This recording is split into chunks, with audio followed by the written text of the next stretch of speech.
In the late 19th century or the late 1800s, there was a shift worldwide in immigration. There's going to be mass migration because of the Industrial Revolution. Also, people are leaving their traditional farming jobs and going to work in the cities in this time period. Between 1870 and 1910, an estimated 20 million people immigrated to the United States. 1870 to 1910. Most of these new immigrants are coming from Southern and Eastern Europe. Also, there's a lot of people coming from China, moving into the West Coast and to California. And of course, there's people coming up from Mexico, moving into the South. It's always been the case. Now, today, where do most people immigrate from? Mexico. Mexico or Central America. Not necessarily just Mexico. Not a lot of people from Europe move here anymore. They used to, but not anymore. Y'all remember that word nativism that we talked about? I believe that our jobs were our jobs, not for anybody else. Well, nativism comes back around. It's the anti-immigrant feeling. You remember originally it was anti-immigrant and anti-Catholic. Now it's just anti-immigrant. And of course that word comes and goes throughout our history. And of course I told you all before, after about 5 generations living in America, people either forget or do not know that their ancestors came from somewhere else. Because we all came from immigrants, every one of us. It's not anti-immigrant. It's anti-immigrant. It's not It's anti-Catholic. not anti-Catholic anymore. Yeah. This graph shows you immigration at this time period. All right, so the largest immigrants are coming from Southern and Eastern Europe. You see it spikes in between 1905 and 1910. Anyone know why it's happening in that time period? World War I's coming. And World War I starts in Europe way before we get involved. So World War I is coming and people are fleeing.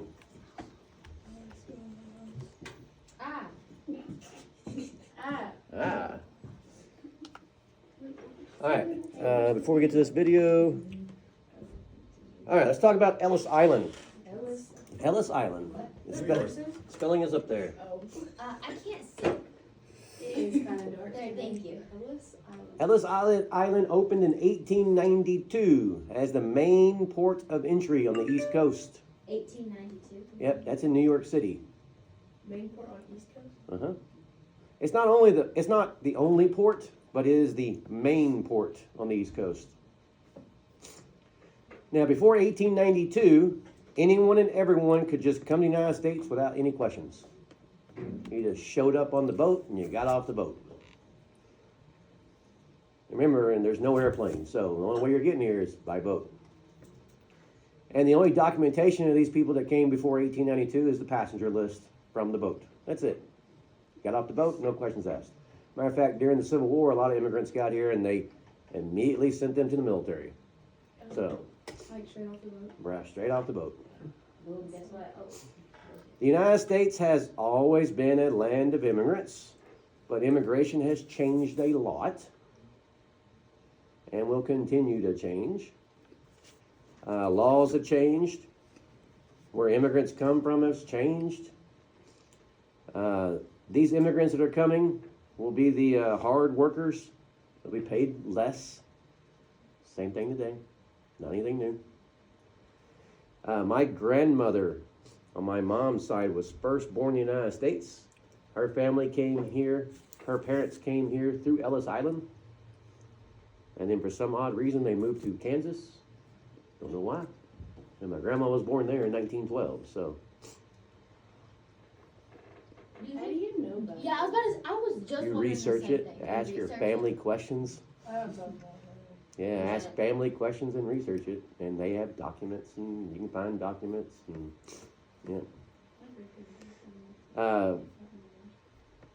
So I'm Wow. only third generation American on that side of the family, and I'm 40% Norwegian. Norwegian? Yeah, Yeah, Norwegian. I wanna be Norwegian. From Norway. Yeah, Norway. I know Norway. On my It's other in side of the Belgium. family, the Donahos, they came from Ireland. Belgium. It's Y'all remember why a lot of people came here from Ireland? Potatoes. Yeah, potato famine. Yeah, so my family on that side came here in the 1840s because of the potato famine. Like For Idaho. potatoes? No, they were dying. People were dying in Ireland. Potato famine. They were dying. They were Like the starving. potatoes were bad? They were yeah, they were full of bugs. They were dying, starvation. So Irish fled and came to America. All right. Well, chapter of a book. Yeah, what? An estimated 40% of Americans are descended from immigrants that passed through Ellis Island. That's a lot of Americans. The first Ellis Island immigration station opened on January 1st, 1892 in New York Harbor to manage the increasing number of migrants coming to America. In that first year, a record number of nearly 450,000 people passed through to enter the United States. By the time Ellis Island closed in 1954, that number had reached 12 million, although most of those people arrived by 1924. Migrants fleeing poverty and persecution or just looking to start a new life traveled by private steamship from Eastern and Southern Europe. Voyages could take 1 to 2 weeks. Ships divided passengers by wealth and class. First and second class passengers slept in staterooms and cabins while everyone else stayed in a space at the bottom of the ship called steerage. Steerage passengers paid around $30 per ticket, but steamship companies would sell as many tickets as they could. First and second class passengers paid even more. Because of this, steerage was often overcrowded and unsanitary, with shared sleeping compartments and no privacy. But hopeful immigrants stuck it out, believing it would be worth it for a chance to live in the United States. When ships finally arrived in New York Harbor, health officers boarded and looked for signs of disease before anyone was allowed to disembark. Healthy first and second class passengers were processed on the spot and allowed to enter the United States without setting foot on Ellis Island. Everyone else waited, sometimes for days, for small ferries to take them to the immigration station for processing. Migrants walked down the gangplank with all of their belongings and dropped their bags in the baggage room on the ground floor. They then continued up a winding staircase to the registry room, which was upstairs for a reason. Doctors stood on the second floor and watched each person climb the stairs for signs of health problems. The registry room, nearly 20,000 square feet with 56-foot-tall vaulted ceilings, was nicknamed the Great Hall for its size. It was here that most migrants' fate would be decided. The first step to entry was a 6-second physical exam by a uniformed doctor. Anyone considered a risk to public health was marked with a piece of chalk and taken out of the line to be examined further. Marks were given for everything from signs of mental illness to trachoma, a contagious eye infection that could eventually blind up to 3/4 of those infected. Oh my goodness. Those who cleared the medical exam went on to a legal inspection. Passengers were checked against a manifest from the ship they arrived on and asked 29 identifying questions, often with the help of an interpreter. If their answers didn't match the information on the manifest, things like their name, occupation, and country of origin, they could be detained. The legal interviews could take as little as 2 minutes, and the vast majority of people passed through with ease and were allowed to enter the country after being issued landing cards with their name, often misspelled, and destination. For others, the stay on Ellis Island was considerably longer. The few who were detained for either medical or legal reasons could be on the island overnight or for months. Once their records were finally reviewed, they would either be admitted to the U.S. or sent back to the country they came from, free of charge. But only 2% of the 12 million immigrants processed at Ellis Island were deported in this way. After inspection, everyone continued down a staircase with 3 aisles. Those being detained walked down the center aisle, those entering New York City or headed north walked down the left, and those traveling west or south walked down the right. At the bottom was a post office, a rail ticket office, and a place to change money. For some, family waiting to greet them, and for all, a new life in America. So it's British. So Ellis Island was like the way people would enter America. On the East Coast, yeah. There is a port of entry on the West Coast too, and that's Angel Island in San Francisco. Yeah, does summer school down?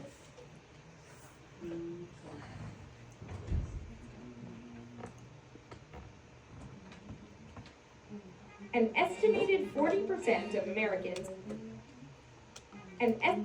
All right. Any questions? Because we're gonna have a quiz. You just never naturally paper words.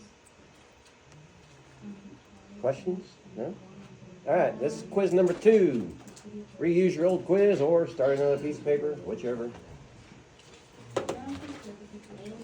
Okay. When you are finished, bring them to me. We'll go over the answers.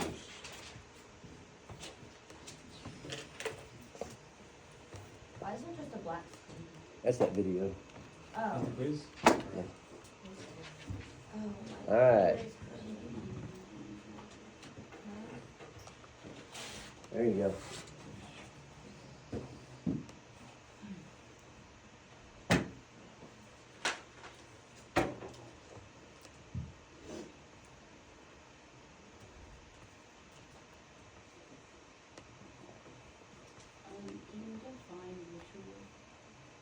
Yeah, it's that list of things I told you that we started, and we continue to do them today.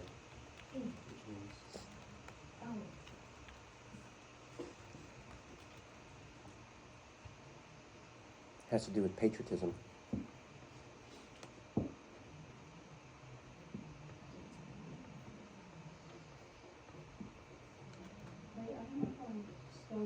That's right.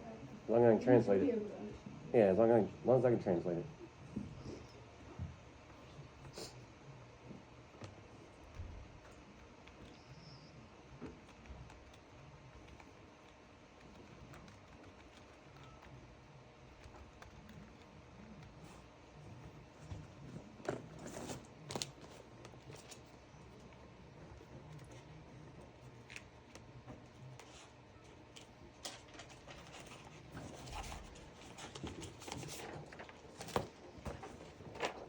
Here's your mushroom.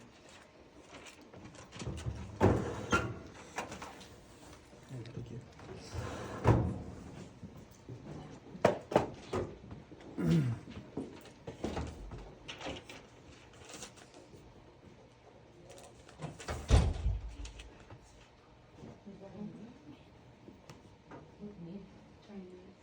Oh.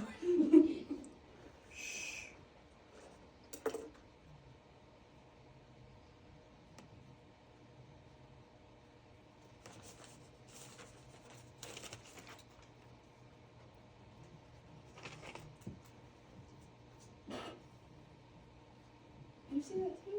Yeah. It's Chinese. What is he doing? I don't know. We were just talking about that this morning. How hard it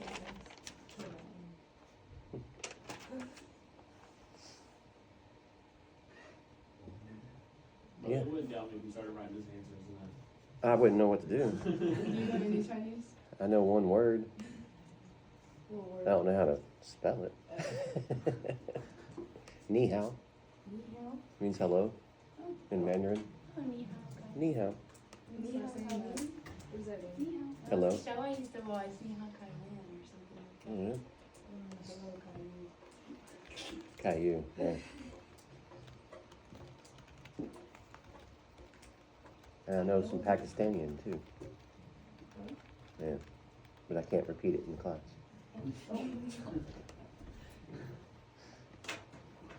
Well, I guess I could. It's not terrible. It's not bad. Somebody might take it bad if I'm talking to a person that speaks that language, but I gave you 2 on that first one. oh, he sure did. Or aren't you just so lazy in this? Homie, you're with you.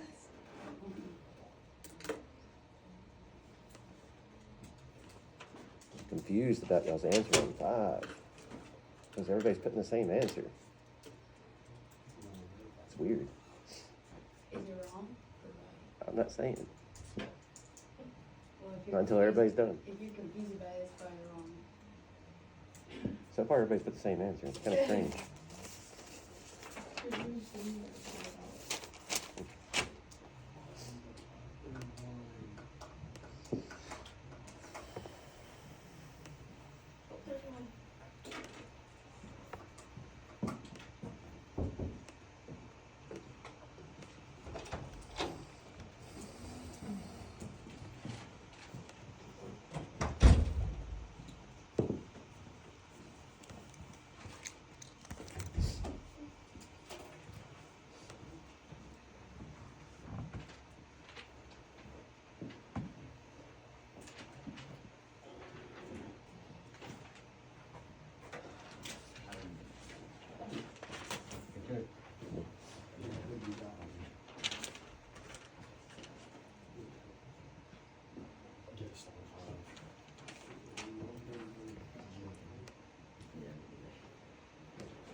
Is that okay that I could just put, that means social things on that? Oh, is that what you're saying? Yes. Okay, you're cool.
You're torn?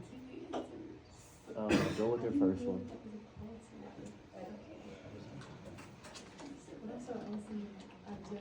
Your first one's usually right. I'm pretty sure my first one's always wrong. Did you put double times? Actually, I'm pretty sure both of mine are always wrong. I think. Yeah. I'm worried. I put Cuba. I think both technically did. Okay. Number 3, didn't they, like, Cuba and Philippines could be right?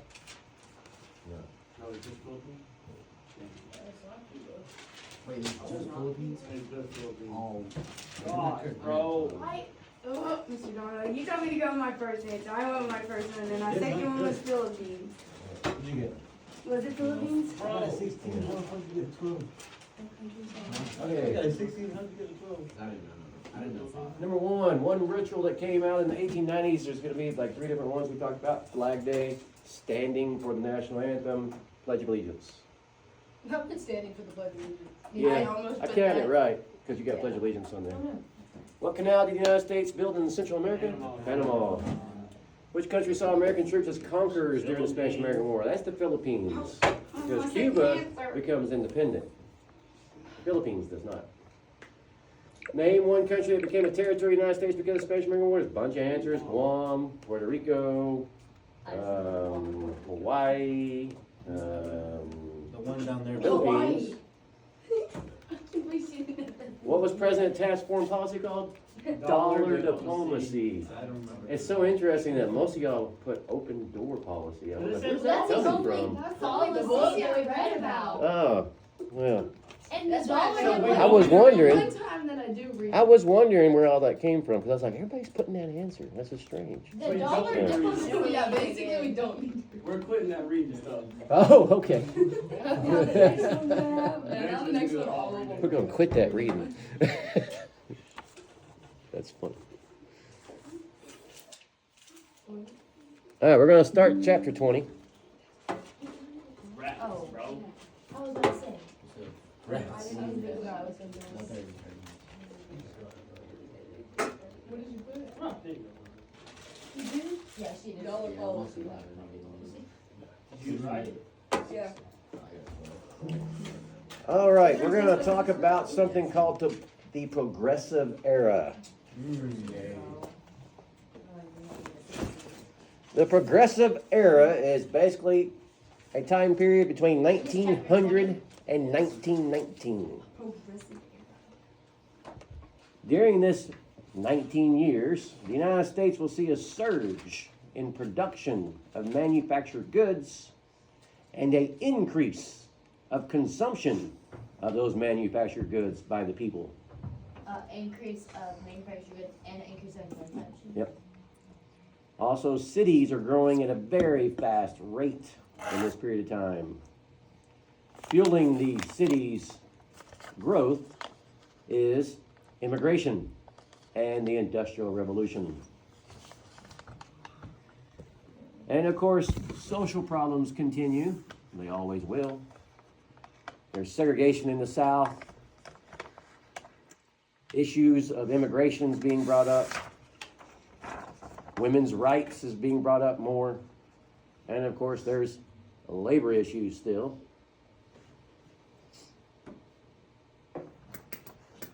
Now, the word progressivism, this is a belief that the people of the United States were not that free. So you're going to see a lot of reform movements in this time period. The people will seek the government to take action in solving their problems. Yep. It's a belief that the people of the United States are not that free. So you're going to see a lot of reform movements in this time period. And the people are going to seek the government in solving their problems in many areas of life. They want the government to fix the education system, the public health system, of course, the economy, environmental issues, labor issues, transportation issues, and of course, politics. This all should sound familiar because it still goes on to this very day. One can argue progressivism has never stopped. Now, the interesting thing is this whole idea of progressivism is a contradiction of itself in sorts, believing they are not free but wanting the government to fix all their problems. When the government gets bigger, your freedoms go down. As the government gets bigger, freedoms go down. That's just part of it. So it's kind of a contradiction of itself.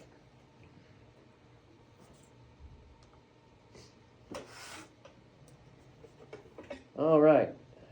Remember, President McKinley was elected in 1900. In 1901, President McKinley will be assassinated, shot by a gunman in Buffalo, New York at a train station.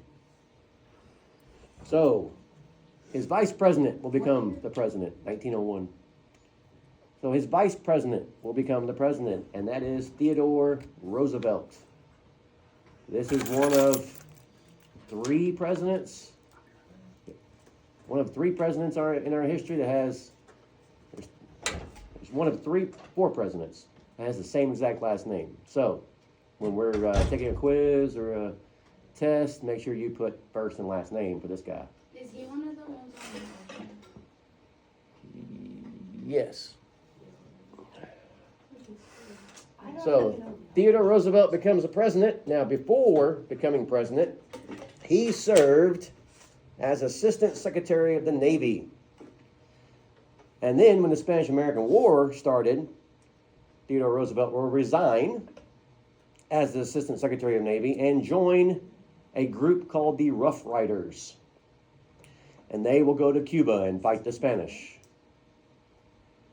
He actually went to San Antonio before he went to Cuba and tried to get men in Texas to join the Rough Riders. What did the Rough Riders go do? They went to Cuba and fought the Spanish during the Spanish-American War. He comes home from the war. He'll be elected governor of New York. Then he becomes vice president in 1900. And then, of course, he becomes the president in 1901. He was the youngest man ever to become president. He was 42 years old when he became president in 1901. How old? 42. Who's the oldest? You know? Yeah. Donald Trump. He's the oldest ever. Yeah. How old is he right now? 78. Krogan. Yeah. Biden? But how old's Biden? 81, But he got elected when he was. 77. Yeah. Okay. So the original oldest president in history was Ronald Reagan. And then Donald Trump beat him out. And then Biden beat him out. And now Trump beat him out. So, So we just keep like old people on. yeah, apparently we just like old people in office. So right now we do. Yeah. When did you say I'm that the taking like office. 0-year president ended? I saw this girl and This was Ronald Reagan. Ronald Reagan, 1980. Yeah. All right, so Roosevelt. Theodore Roosevelt was the youngest man to be president, 42 years old in 1901. He will go on and win his own election for president in 1904. Now, he is going to fight corporate companies. He's going to fight against monopolies. This is when we start going, monopolies are not good. Roosevelt's program to distinguish between good and bad companies, in his opinion, is called his Square Deal. Square Deal. I think I remember this. That'll be on the test. Yeah. Probably. He figures out who he thinks is a good company and who's a bad company. In his view, good companies are those who serve the public interest. Now, interesting to note, most Americans will disagree with him today because he considered Standard Oil as a good company. Most Americans would disagree with that one. Good companies serve what? The public interest. He also considered U.S. Steel, the company, as a good company. I would disagree with that. Oil companies. Most Americans don't. They believe oil companies are greedy. Yeah. Bad companies, in his view, are those that were run by greedy financiers only for profit. Most Americans would say all companies are ran that way today. Wait, So, say that again? yep. Those that were run by greedy financiers only for profit. So, he is going to bring suit to help break up these monopolies. And he's going to use the Antitrust Act that the Congress had passed. He's going to use that to break up the monopolies. He's going to bring suit about 44 times. What does bring suit mean? Lawsuit. Oh. Go to court. He's going to use the Antitrust Act about 44 times to break up these monopolies. And remember, monopolies are those large companies trying to control entire industries or entire markets. Monopolies are considered illegal today, but like I said, one can argue they still exist. So And you said Walmart. Walmart's a big one. Yeah, they're trying to control an entire industry. The government won't let them do a lot of things they want to do. So he's going to bring suit and break up monopolies when he's president. The next president after him will do it even more. So he's not the only one. Theodore Roosevelt will also help get something passed called the Pure Food and Drug Act. The Pure Food and Drug Act.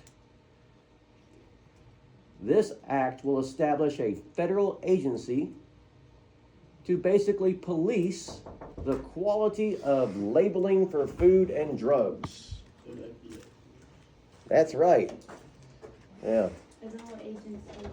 to police the quality of labeling food and drugs. He also will help get another act passed called the Meat Inspection Act. The Meat Inspection Act. These two acts are the grandfather of, like Daniel just said, the FDA, the Food Drug Administration, that exists to this very day. Now, why did they get the Meat Inspection Act passed? Because before the Meat Inspection Act, the meat packing industry was a terrible place to work, very unsanitary. There was no places for these people to wash their hands as they're cutting meat. There are rats running around and falling into the meat and getting chopped up, and people are eating them. They don't even know it. People's hands are getting cut off, and that just goes through there, and people will eat it. So it's a very terrible place. A guy named Sinclair will write a book called The Jungle, and that will change things with the meat inspection or meat industry. That's like, what did you say? It's those two acts are the what of FDA? The grandfather of the FDA. You've gone. Pure Food and Drug Act and the Meat Inspection One Act. thing, hands is different. Yeah, it was a terrible place to be. Rather than someone's A hand. hand? Are you So I insane? remember hearing something about That's people animal how people control. would use. That's a I forget what it was. It was sort of with an egg, but they used something that wasn't good for you to like I'll eat a ham. preserve the meat. I like the hand. I forget what it's called. There's like some sort of poison in that. Well, they're using something now that's no good for you too. They're always using Yeah. I think we should put an arrow down that says no thanks. I'm just erase it. And Theodore Roosevelt is considered the first president to view the land as worth saving. He is considered our first conservationist president. He will help preserve millions of acres of land in the United States. He will create the first national monument at a place called Devil's Tower, Wyoming. That's in 1906. I've been there. It's a very cool place to go. I feel like you've been everywhere we talked about. I've been to a lot. That's Devil's Tower in Wyoming. He made that? No, we didn't make it. Oh. We preserved it as a national Oh, monument. my bad. I thought he said he made it. Well, y'all gotta listen. There's a lot of talking, and you aren't listening. Devil's Tower. It's in Wyoming. Theodore Roosevelt will also meet with a man named John Muir. Spelling is up there. John Muir. John Muir was the founder of the Sierra Club in California. The Sierra Club had helped preserve and save much of the Sierra Mountains from people just going in and doing whatever they want. And then John Muir and Theodore Roosevelt will create another national park in California called Yosemite, which I've been there. It's this one. Did you take them? Wait. No, They did Yeah. what? they created a national park called Yosemite. How do you spell that? Why? What's not up there? Yosemiti. Now, Theodore Roosevelt doesn't create the first national park. The first national park ever created was Yellowstone, and that was back in the 1870s. I've been there. I've been there too. So that's like the 1870s, I think it was, when Yellowstone was created. And that was the first national park. But he's going to create a lot of national parks, and he's going to preserve millions of acres of land. He actually helped preserve the Grand Canyon, because the Grand Canyon, they wanted to fill it in and build all these buildings around it. He said no. So they preserved it. Have you been to the Grand Canyon? I have been to the Grand Canyon, Is yeah. it just a big hole as they say? Have you Is it been what? all over the Is it world? just a big hole as they say? Oh, it's worth going to. It's Have you beautiful. just like, Have you been to every state? No, I've been to 42. have you been to What are Hawaii? you, Yes. you missed. I haven't been to Alaska. Alaska's dope. And I want to go. I haven't been to the Northwest, Oregon, Washington, Idaho. You've never been to Washington? Utah. To Utah. I've been to Washington, D.C., but not Washington State. Yeah. And then on the East Coast, I've never been above, what's that? You're missing 3. Is Rhode Island one? I've never been to Rhode Island. Maine? I've never been to Maine. I haven't been above, I guess that would be New York. and north. I haven't been there. New Hampshire, so And then I haven't been to any of the states on the Great Lakes except for Illinois and Pennsylvania. Never been to Michigan. Never been to Michigan. And I've been to 3 countries. 4 countries. Australia? Canada, Mexico, Jamaica, and Dominican Republic. Oh. I will never go back to Mexico, and I will never go back to Dominican Republic. What's wrong with Mexico? Mexico's trash, and you probably die if you're white down there. Yeah. Now, Canada's where you go. They got them candy bars. Canada's cool. I'd go back The there. drinking age is I 19 wanna over go to there. Australia. Why not Dominican? The I'm drinking age is scared to 19. go. Dominican Republic doesn't. Those people don't like Americans. They cater to the Europeans, But do they and like the hurt and the you? Russians don't like us, and the French they don't hurt like you? us. Well, we If don't you have leave French. the resort, yeah, you'll probably die. Oh, Yeah, that's why I don't want to go to Mexico. it's a third Wait, world country. Mexico was pretty Jamaica cool. was awesome. Is that I'd go the- back there. no, They it's love just Americans where there. we go vacation. Really? Yeah, that is where we go. Anyways, okay. We're getting off topic. All right. All right. In 1908, we're going to have a presidential election, and Theodore Roosevelt decides he's not going to run for re-election. You have to remember, there was no term limits at this time period. So if Theodore Roosevelt wanted to run again, he could run again. But he decides, no, I'm not going to run. He's going to back his vice president. His vice president is William Howard Taft. And William Howard Taft is going to run on the Republican ticket. And he will win. That's 1908. Can we say Taft or do we need his whole name? Taft is fine. There's only one Taft. How many residents? And he will what? He wanted Or- 18 of he wanted. Yeah, he won in 1908. He he was his vice president? Yep, and Theodore Roosevelt backed him to run for president. Now, 4 years later, 1912, that particular election, Theodore Roosevelt's not happy. He's not happy on what William Howard Taft has done to the country. So, Theodore Roosevelt will try to run for president again, 1912. But the Republicans will not nominate Theodore Roosevelt. The Republicans are going to nominate William Howard Taft. So Theodore Roosevelt decides, well, I'm going to run on a third party ticket. Theodore Roosevelt will run on the Progressive Party ticket, also known as the Bull Moose Party. Bull Moose. Yep. Those are the purple ones. I don't know. And there's 4 candidates in this particular election. Republicans, William Howard Taft. The Progressive Party, Theodore Roosevelt. The Democrats will nominate a man named Woodrow Wilson. Sounds familiar. And then the Socialist Party, because there's a Socialist Party, they're going to nominate a man named Eugene Debs. Well, unfortunately, in this election, the ticket's going to be split because of Theodore Roosevelt running. Dang it, bro. Theodore Roosevelt doesn't win. William Howard Taft doesn't win. What the? Woodrow Wilson wins, the Democrat. Because Theodore Roosevelt ran on a third-party ticket, he split the Republican ticket. So Woodrow Wilson wins. Good. Now, there's going to be a question on your quiz or on your test, or both, that asks, who are the 3 progressive presidents? The answer is Theodore Roosevelt, Taft, and Wilson. The 3 progressive presidents are Theodore Roosevelt, Taft, and Wilson. All right? So when you see that on a quiz or a test, that's the answer.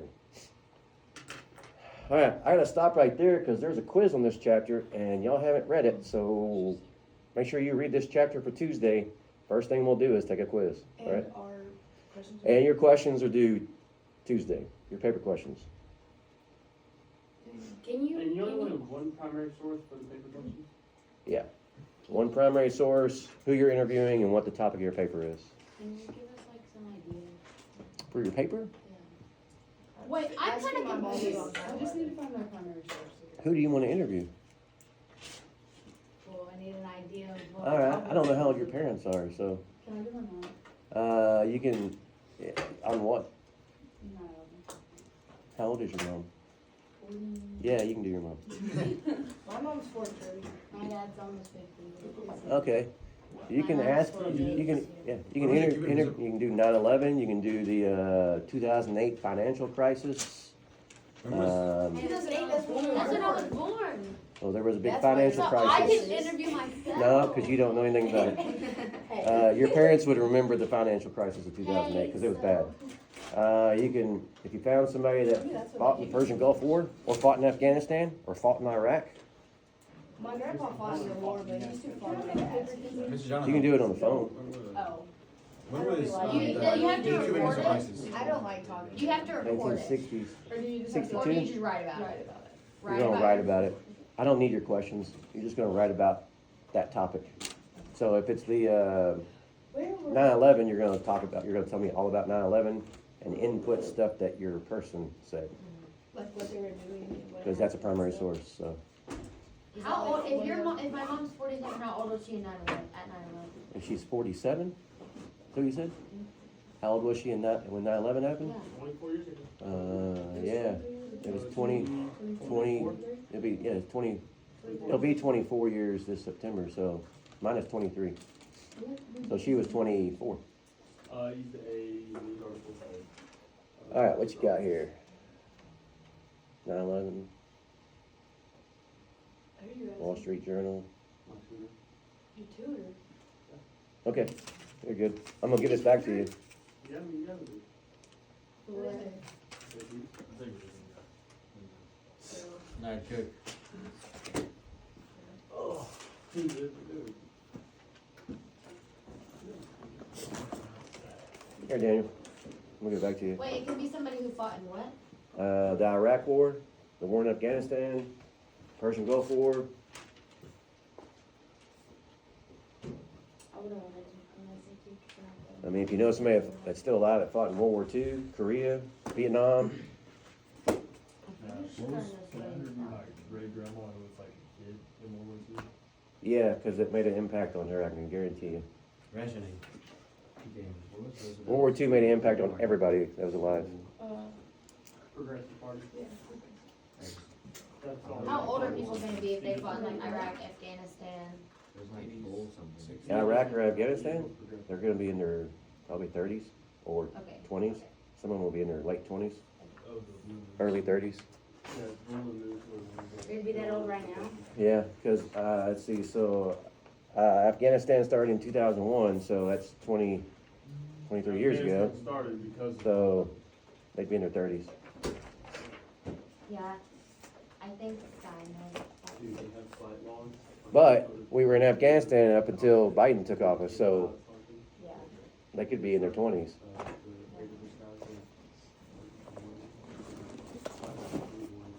Because we were in Afghanistan for 20 years. And Vietnam was 20 years.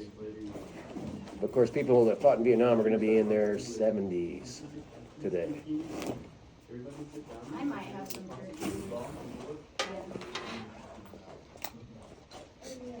I wonder if one did.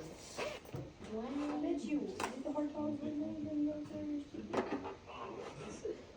They 100% saw that. You had to record it? They got sticky notes on these, from people that were in the tower that fell out of the tower. Who was And they went through it. That's me talking. What? They like survived the plane crash, everything, the note was like falling down. Wait, so they survived the plane crash but died from falling? No, the note, like somebody wrote like a note in the plane that like survived the plane crash. That's depressing. Cade's not here, so. Y'all don't have school tomorrow, right? Okay. I will. Look at the flight log, you see where like they come to. I did Does bowls goes I on? did the Wall Street Journal. Bowls goes on Fridays. They don't have school on Monday. I would love that. They're opposite of what y'all do. So, you go Tuesdays and Thursdays? Yep.